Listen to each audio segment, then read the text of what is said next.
छापी गेलौ हमार नाम गे गे तोरे करनमा विपत में हो जानवा गे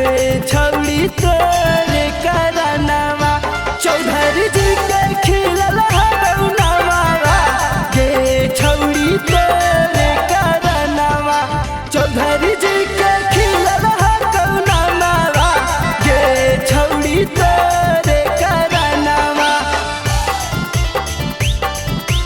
चौधरी जी के खिलल हरौनवा खिलल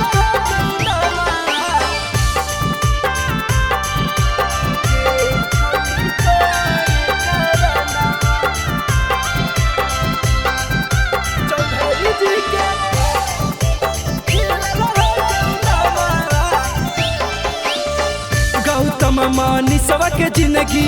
कहीं तबाह गे कोर्ट में जाके बनी गेनी गवाह गे नीतीश मानिसवा के जिंदगी कहीं तबाह गे कोर्ट में जाके बनी गेनी गवाह गे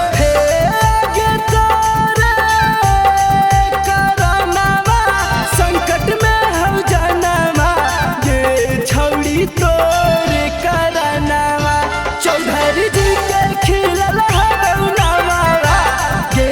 छौड़ी तोरे करनमा चौधरी जी के खिलल हरौनवा गे छौड़ी तोरे करनमा।